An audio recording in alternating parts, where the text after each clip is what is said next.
পবিত্ৰ পোনতে গৈ ষ্টুডিঅ' অৰোৰা আৰ্ট গেলেৰীত উপস্থিত হ'ল। ফটোগ্ৰাফাৰ ভোলানাথ দত্তই পবিত্ৰক দেখি সহজ হাঁহি এটা মাৰি ক'লে, আহক আহক লহকৰ ডাঙৰীয়া, কাৰোবাৰ ফটো উঠাব লাগিব নিশ্চয়। এই কণমান ল'ৰাটিৰ একপি ধুনীয়া ফটো উঠাব লাগিব।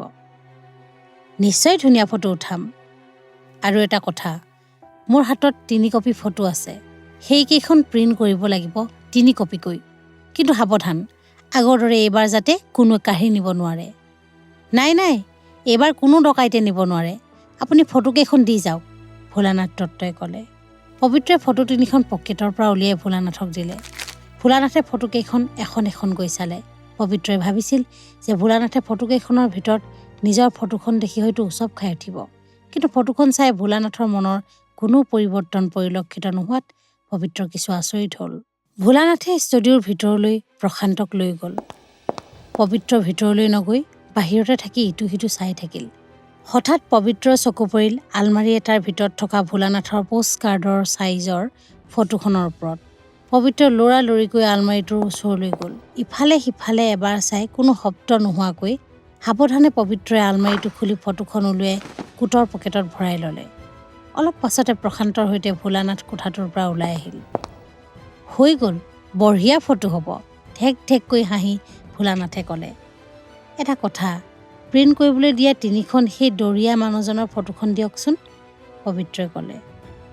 ভোলানাথে ফটোখন পবিত্ৰৰ হাতত দিলে।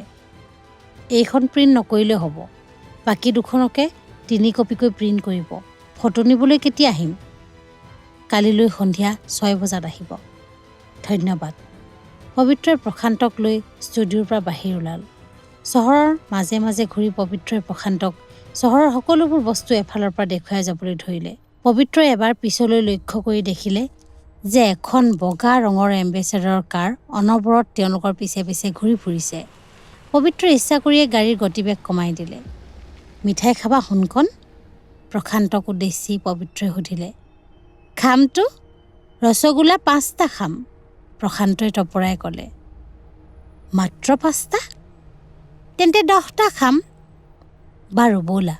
পবিত্ৰই লগে লগে প্ৰখ্যাত হোটেল নাজৰ সন্মুখত কাৰখন ৰখালে। 2 কাৰৰ পৰা নামিল। অনুসৰণকাৰী কাৰখনো পবিত্ৰৰ কাৰখনৰ পিছতে আহি ৰ'লহি। পবিত্ৰই কাৰৰ ভিতৰলৈ দৃষ্টি নিক্ষেপ কৰিলে। লগে লগে পবিত্ৰক জিতেন কাকতিয়ে দিয়া 2খন ফটোৰ কথা মনত পৰিল। ফটোৰ সৈতে সম্পূৰ্ণ মিল। ফটো 2খনৰ তলত মাৰ্গাৰেট আৰু সুদৰ্শন বুলি লিখা আছিল। নিশ্চয় এই 2জনেই। ইতিমধ্যে পবিত্ৰ আৰু প্ৰশান্ত হোটেলৰ ভিতৰ সোমাল। হোটেলত তেতিয়া ভীষণ ভিৰ। পবিত্ৰ হোটেলৰ ওপৰ মহলালৈ গ'ল। তাতো যথেষ্ট মানুহ। ওচৰতে প্ৰশান্তক বহুৱাই লৈ পবিত্ৰ এখন চকীত বহিল। খন্তেক পাছতে এটা বয় আহি পবিত্ৰৰ ওচৰতে থিয় হ'ল। 2টা লিমকা আন, পবিত্ৰই কোৱাৰ লগে লগে বয়টো আঁতৰ হ'ল। এনেতে পবিত্ৰই দেখিও নেদেখাৰ ভাও ধৰি প্ৰশান্তৰ সৈতে কথা পতাত লাগিল।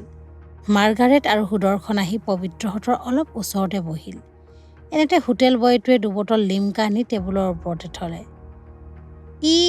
এইবোৰ মই নাখাওঁ, প্ৰশান্তই ক'লে। কিয়? পবিত্ৰই হাঁহি মাৰি সুধিলে। লিমকা খালে মোৰ ডিঙি জ্বলে, মই ৰসগোল্লাহে খাম। ৰসগোল্লা নিশ্চয় খাবা বাৰু, ইয়াও খোৱা, লাহে লাহে খোৱা, ডিঙি নজ্বলে। প্ৰশান্তই ষ্ট্ৰ' পাইপডালেৰে লিমকা বটলত এবাৰ সুপি মুখখন বিকটাই দিলে। ওচৰতে বহি ইমান পৰে প্ৰশান্তলৈ চাই থকা মাৰ্গাৰেটে খিলখিলাই হাঁহি দিলে। পবিত্ৰই লিমকা খাবলৈ এৰি মাৰ্গাৰেটৰ মুখলৈ চালে। কি নাম ভাইটি? প্ৰশান্তক উদ্দেশ্যি মাৰ্গাৰেটে সুধিলে। প্ৰশান্তই ক'বলৈ নৌ পাওঁতে পবিত্ৰই ক'লে, সুদৰ্শন। ওচৰতে বহি থকা সুদৰ্শন যেন চক খাই উঠিল। মোৰ নাম প্ৰশান্তহে? প্ৰশান্তই চিঞৰি উঠিল। সেইটো ঘৰত মতা নামহে, পবিত্ৰই সহজ হ'বলৈ চেষ্টা কৰি ক'লে। প্ৰশান্তই পুনৰ চিঞৰি উঠিল। ঘৰত মতা নাম সোণকণহে? বাৰু বাদ দিয়া, লিমকা খোৱা, পবিত্ৰই লাজ পাই ক'লে। নাখাওঁ মই। কিয়? জ্বলা। মাৰ্গাৰেট আৰু সুদৰ্শনে প্ৰশান্তৰ কথা শুনি হাঁহি দিলে। প্ৰশান্তই পবিত্ৰৰ আঁঠুটোত ঠেলা এটা মাৰি ক'লে, খুৰা, মোক 10টা ৰসগোল্লা দিয়া।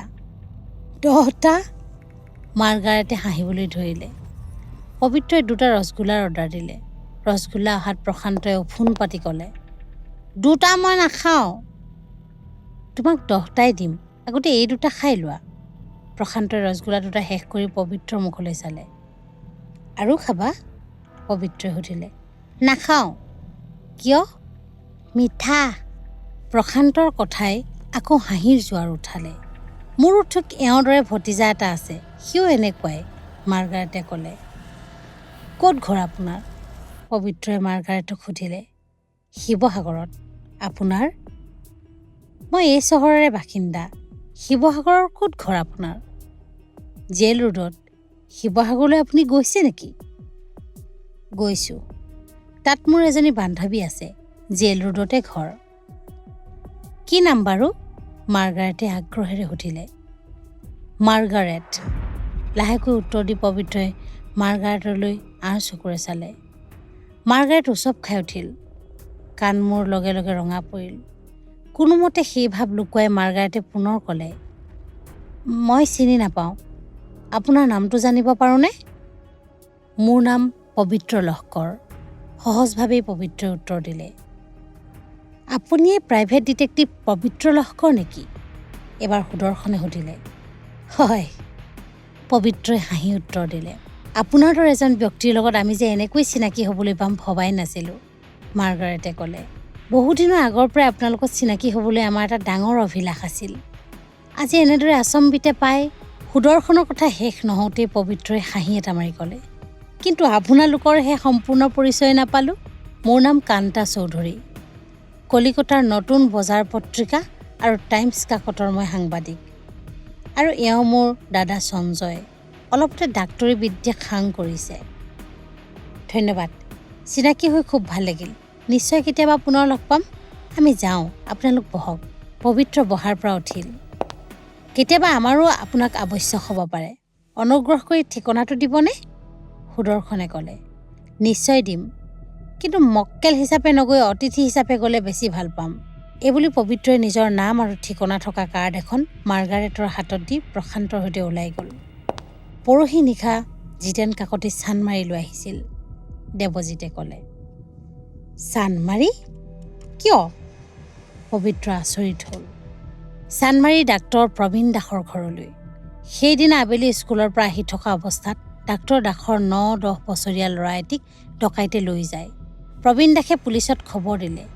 পুলিচে ক'তো একো সুসূত্ৰ পোৱা নাছিল। কিন্তু নিশা ২টামান বজাত বোলে জিতেন কাকতিয়ে ল'ৰাটো আনি প্ৰবীণ দাসৰ ঘৰত দি থৈ যায়। সেই ডকাইতৰ দল নিশ্চয় ৰেড লাইট বেণ্ডিটৰ, অমল কৃষ্ণই ক'লে। সিহঁতৰ প্ৰধান ব্যৱসায়ে হৈছে শিশু অপহৰণ। এতিয়া জিতেন কাকতি ক'ত? পবিত্ৰই সুধিলে। নাজানো, ল'ৰাটোৰ মাক বাপেকক গতাই দিয়ে বোলে গুচি গৈছে। তেন্তে পুনৰ ডকাইত পাৰ্টিৰ লোকে গৈছে, অমল কৃষ্ণই ক'লে। কেনেকৈ কবি? কিন্তু ডকাইতে জানো জিতেন কাকতি সুদাই এৰিব? দেৱজিতে এটা চিগাৰেট জ্বলালে। আৰু এটা ৰহস্যপূৰ্ণ ঘটনা কওঁ শুনক, পবিত্ৰই ক'লে। কওক, দেৱজিত আৰু অমল কৃষ্ণই একেলগে ক'লে। যোৱাকালি মাৰ্গাৰেট আৰু সুদৰ্শনক লগ পাই চিনাকি হ'লোঁ। কেনেকৈ? দেৱজিতে আগ্ৰহেৰে প্ৰশ্ন কৰিলে। পবিত্ৰই সমস্ত ঘটনা ভাঙি পাতি ক'লে। হঠাৎ সিহঁতে আপোনাক কিয় ফ'ল' কৰিলে? অমল কৃষ্ণই প্ৰশ্ন কৰিলে। সিহঁতৰ মটিভ এতিয়াও মই বুজিব পৰা নাই। এনেতে এটা শব্দ হ'ল, থপ।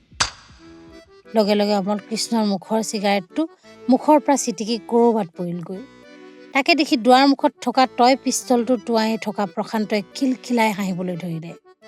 টয় পিষ্টলৰ গুলীয়ে অমল কৃষ্ণৰ মুখৰ চিগাৰেটটো উৰুৱাই দিলে। প্ৰশান্তই পুনৰ পিষ্টলটোত আৰু এটা কৰ্ক ভৰাই দেৱজিতলৈ টোঁৱালে। নাপায় নাপায়, সোণখন নাপায়, পবিত্ৰই বাধা দিলে। কিন্তু তাৰ আগতেই প্ৰশান্তই পিষ্টলৰ ট্ৰিগাৰটো টিপি দিলে।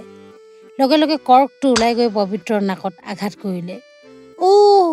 বুলি পবিত্ৰই নাকটো মোহাৰিবলৈ ধৰিলে। প্ৰশান্তই কোঠাটোৰ পৰা ওলাই বাহিৰলৈ দৌৰিলে। দেৱজিত আৰু অমল কৃষ্ণই পবিত্ৰ অৱস্থা দেখি হাঁহিবলৈ ধৰিলে। যোৱাকালি গাৰুৰ তলৰ পৰা মোৰ পিষ্টলটো উলিয়াই মোৰ আধ্যাকেই পেলাব খুজিছিল, পিছে কপাল ভাল, পবিত্ৰই ক'লে। ভাগিনেও কম নহয়, কচুগুটি খাই উপজিছে। পিষ্টল বন্ধুক সাৱধানে ৰাখিব, অমল কৃষ্ণই ক'লে।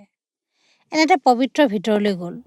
ভিতৰৰ পৰা আগদিনা ষ্টুডিঅ'ৰ পৰা অনা ভোলানাথ দত্তৰ ফটোখন আৰু জিতেন কাকতিয়ে দিয়া BND বুলি লিখা ফটোখন আনি দেৱজিৎ আৰু অমল কৃষ্ণক দেখুৱাই ক'লে, এই দুখনৰ মাজত কি পাৰ্থক্য আছে কওকচোন?